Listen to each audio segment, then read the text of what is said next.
নমস্কার, আমি প্রিয়া সাহা, ইউনিভার্সিটি বিটি অ্যান্ড ইভিনিং কলেজের প্রথম বর্ষের ছাত্রী।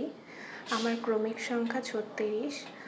আজকে আমার আলোচনার বিষয় types of questions and teachers role, মানে বিভিন্ন ধরনের প্রশ্ন এবং তাতে শিক্ষকের ভূমিকা। আজকের আলোচনায় প্রথমেই থাকছে প্রশ্নের সংজ্ঞা, তারপর থাকছে প্রশ্নের গুরুত্ব, প্রশ্নের শ্রেণীবিভাগ, শিক্ষকের ভূমিকা এবং সব শেষে থাকছে রেফারেন্স। প্রথমেই আমরা আলোচনা করব প্রশ্ন কি।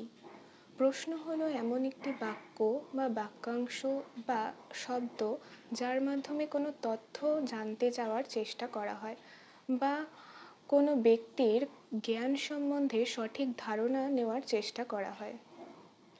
শিক্ষাক্ষেত্রে শিক্ষক শিক্ষিকা এবং শিক্ষার্থীর জীবনে প্রশ্নের গুরুত্ব অপরিসীম।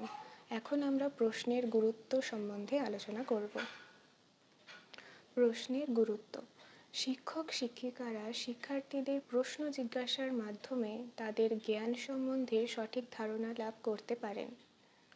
শিক্ষার্থীরা প্রশ্ন জিজ্ঞাসার মাধ্যমে শিক্ষক শিক্ষিকাদের কাছ থেকে বিভিন্ন বিষয় জানতে পারে এবং তাদের কৌতূহল নিবারণ করতে পারে। শিক্ষার্থীরা শিক্ষক শিক্ষিকাকে বিভিন্ন বিষয়ে প্রশ্ন জিজ্ঞাসার মাধ্যমে তাদের কৌতূহল নিবারণ করতে পারে। শিক্ষার্থীরা বিভিন্ন নতুন বিষয়ে জিজ্ঞাসার মাধ্যমে তাদের জ্ঞান ভাণ্ডার সমৃদ্ধ করতে পারে। বর্তমানে আমরা প্রশ্নের শ্রেণীবিভাগ নিয়ে আলোচনা করব। প্রশ্ন একটি ছোট শব্দ হলেও একে আমরা বিভিন্ন ভাগে ভাগ করতে পারি। যেমন প্রশ্নকরণের প্রকৃতির উপর ভিত্তি করে প্রশ্নের শ্রেণীবিভাগ, চিন্তার উদ্রেকের বিভিন্নতার উপর ভিত্তি করে প্রশ্নের শ্রেণীবিভাগ, প্রশ্ন উপস্থাপন শৈলীর উপর ভিত্তি করে প্রশ্নের শ্রেণীবিভাগ। প্রশ্নকরণের প্রকৃতির উপর ভিত্তি করে আমরা প্রশ্নকে দুভাগে ভাগ করতে পারি: নির্দিষ্ট উত্তরধর্মী প্রশ্ন এবং মুক্ত প্রশ্ন। নির্দিষ্ট উত্তরধর্মী প্রশ্ন: যে সমস্ত প্রশ্নের উত্তর কোনো কিছু শনাক্তকরণ বা চিহ্নিতকরণ দ্বারা করতে হয় বা সঠিক কোনো মতামতকে সমর্থন করতে হয় তাকে বলা হয় নির্দিষ্ট উত্তরধর্মী প্রশ্ন। নির্দিষ্ট উত্তরধর্মী প্রশ্নের ক্ষেত্রে প্রতিটি প্রশ্নের একটি সঠিক জবাব বর্তমান। নির্দিষ্ট উত্তরধর্মী প্রশ্নের উদাহরণ হিসেবে আমরা বলতে পারি কিছু প্রশ্ন, যেমন সূর্য কোন দিকে উদিত হয়। এই প্রশ্নটির উত্তর কেবলমাত্র পূর্ব দিকে হবে। এক্ষেত্রে শিক্ষার্থী অন্য কোনো উত্তর দিতে পারবে না। আরেকটি উদাহরণ যদি আমরা বলতে চাই তাহলে আমরা বলতে পারি রামধনুতে কয়টি রং বর্তমান। এক্ষেত্রেও যেমন একটি নির্দিষ্ট উত্তর আছে, যেমন 7টি রং বর্তমান। পরবর্তী ভাগ হলো মুক্ত প্রশ্ন। যে সমস্ত প্রশ্নের উত্তরে শিক্ষার্থীরা নিজেদের মতামত প্রকাশ করতে পারে এবং প্রশ্নটির বিকল্প একাধিক উত্তর বর্তমান হতে পারে, সেই সমস্ত প্রশ্নকে আমরা বলে থাকি মুক্ত প্রশ্ন। মুক্ত প্রশ্নের উদাহরণ হিসাবে আমরা বলতে পারি কিছু প্রশ্ন, যেমন সূর্য উদিত হবার সময় আকাশের শোভা বর্ণনা করো। এক্ষেত্রে শিক্ষার্থীরা নিজেদের মতামত স্বাধীনভাবে প্রকাশ করতে পারে। বিভিন্ন শিক্ষার্থীর উত্তর বিভিন্ন হলেও তাকে সঠিক বলে মান্যতা দেওয়া যেতে পারে। মুক্ত প্রশ্নেরই আরেকটি উদাহরণ যদি আমরা বলতে চাই তাহলে আমরা বলতে পারি বৃষ্টিস্নাত পরিবেশের শোভা বর্ণনা করো। এক্ষেত্রেও শিক্ষার্থীরা এক একজন এক এক রকম উত্তর অনায়াসে দিতে পারে এবং প্রতিটি উত্তরই সঠিক হিসেবে গণ্য করা যেতে পারে। চিন্তার উদ্রেকের বিভিন্নতার উপর ভিত্তি করে আমরা প্রশ্নকে দুটি ভাগে ভাগ করতে পারি, যথা অভিসারী প্রশ্ন এবং অপসারী প্রশ্ন। অভিসারী প্রশ্ন: যে সমস্ত প্রশ্নের উত্তর পূর্ব নির্ধারিত এবং যে সমস্ত প্রশ্নের মাধ্যমে শিক্ষার্থীর কেন্দ্রানুগ চিন্তনের আবির্ভাব ঘটে সেই সমস্ত প্রশ্নকে আমরা বলে থাকি অভিসারী প্রশ্ন। এই প্রশ্নের উদাহরণ হিসেবে আমরা বলতে পারি কিছু প্রশ্ন, যেমন ভারতের রাজধানীর নাম কি। এক্ষেত্রে একটি উত্তর, সেটি হলো দিল্লি, এবং সেটি পূর্ব নির্ধারিত। এক্ষেত্রে শিক্ষার্থীকে নতুন করে কিছু ভাবার প্রয়োজন নেই। শিক্ষার্থী যদি প্রশ্নটির উত্তর আগে থেকে জেনে থাকে তবে সে অনায়াসে উত্তরটি দিতে পারবে। এক্ষেত্রে আরেকটি উদাহরণ হিসেবে আমরা বলতে পারি ভারতের জাতীয় ফুলের নাম কি। এই প্রশ্নটির উত্তর হিসেবেও আমরা পদ্মের নাম আগে থেকেই জানা থাকলে তবেই উত্তরটি দিতে পারবো। যে সমস্ত প্রশ্নের উত্তর দেবার সময় শিক্ষার্থীরা নিজেদের সৃজনশীলতা এবং অভিজ্ঞতার উপর ভিত্তি করে উত্তর দিয়ে থাকে, সেই সমস্ত প্রশ্নকে আমরা বলে থাকি অপসারী প্রশ্ন। এই সমস্ত প্রশ্নের উত্তর বিভিন্ন শিক্ষার্থীর থেকে আমরা বিভিন্নভাবে পেতে পারি এবং উত্তরের বিভিন্নতা থাকলেও সমস্ত উত্তরই সঠিক বলে গণ্য করা হয়।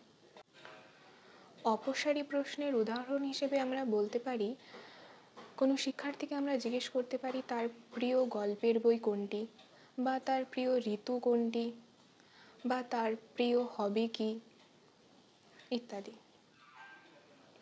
প্রশ্ন উপস্থাপন শৈলীর ওপর ভিত্তি করে আমরা প্রশ্নকে 6টি ভাগে ভাগ করতে পারি, যথা জ্ঞানমূলক, বোধমূলক, প্রয়োগমূলক, বিশ্লেষণমূলক, সংশ্লেষণমূলক এবং মূল্যায়নমূলক। জ্ঞানমূলক প্রশ্ন।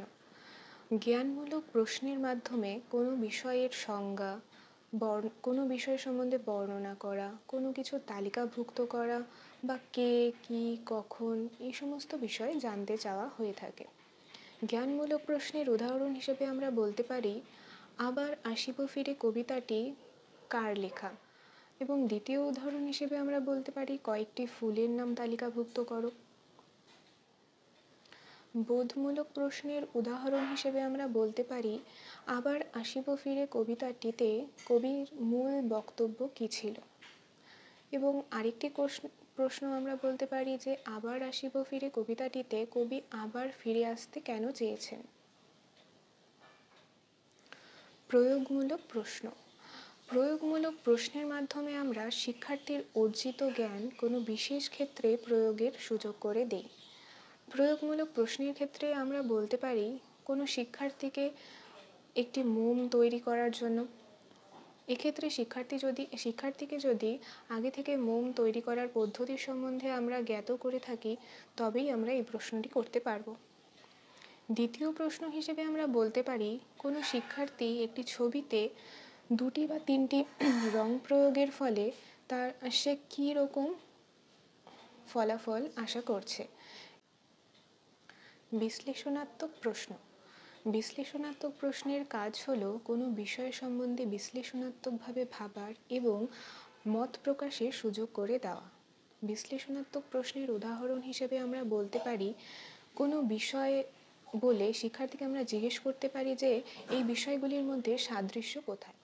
বিশ্লেষণাত্মক প্রশ্নের পরবর্তী উদাহরণ হিসেবে আমরা বলতে পারি, শিক্ষার্থীকে একটি গবেষণার জায়গা চিহ্নিত করার জন্য।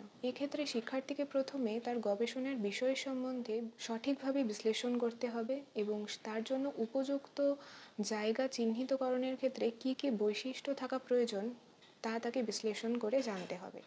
সংশ্লেষণমূলক প্রশ্ন।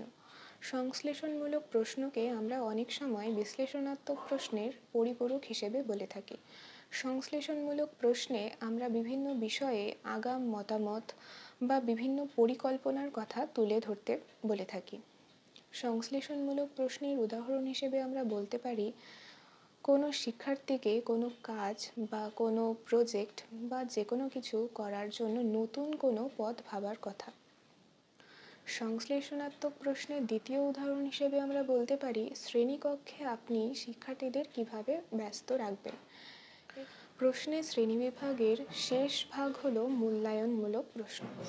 মূল্যায়নমূলক প্রশ্নের সাহায্যে আমরা শিক্ষার্থীর অর্জিত জ্ঞানের মূল্যায়ন করে থাকি। এক্ষেত্রে উদাহরণ হিসেবে আমরা বলতে পারি, আপনি কিভাবে একটি বিতর্ক সভার আয়োজন করবেন। এক্ষেত্রে শিক্ষার্থী যদি বিতর্ক সভা সম্বন্ধে আগেই জ্ঞান লাভ করে থাকে, তবে সে অনায়াসে বলতে পারবে যে বিতর্ক সভা আয়োজন করার জন্য তার কী কী প্রয়োজন বা বিতর্ক সভার ক্ষেত্রে সে কিভাবে কি আয়োজন করবে। মূল্যায়নমূলক প্রশ্নের দ্বিতীয় উদাহরণ হিসেবে আমরা বলতে পারি যে আমি দেখি কবিতাটির মূল ধারণা কী। এক্ষেত্রে শিক্ষার্থী যদি আমি দেখি কবিতাটি ভালোভাবে পড়ে থাকে, তবে সে অনায়াসে এই প্রশ্নটির উত্তর দিতে পারবে। শিক্ষকের ভূমিকা। শিক্ষক শিক্ষিকারা প্রশ্নের মাধ্যমে শিক্ষার্থীদের নতুন কোনো বিষয় সম্বন্ধে কৌতূহলী করে তুলতে পারেন। শিক্ষক শিক্ষিকারা বিভিন্ন ধরনের প্রশ্নকরণের মাধ্যমে শিক্ষার্থীদের কোনো বিষয় সম্বন্ধে ভাবতে উৎসাহিত করতে পারেন। শিক্ষার্থীর লব্ধ কোনো জ্ঞান কোনো বিশেষ ক্ষেত্রে প্রয়োগের সুযোগ করে দিতে পারেন বা প্রয়োগে শিক্ষার্থীকে উৎসাহিত করতে পারেন। শিক্ষার্থীর চিন্তা শক্তি এবং কল্পনা শক্তির বিকাশেও প্রশ্ন একটি গুরুত্বপূর্ণ ভূমিকা পালন করে। শিক্ষক শিক্ষিকারা শিক্ষার্থীকে কোনো বিষয় সম্বন্ধে কৌতূহলী করার মাধ্যমে তাদের চিন্তা শক্তি এবং কল্পনা শক্তির বিকাশেও সাহায্য করতে পারেন।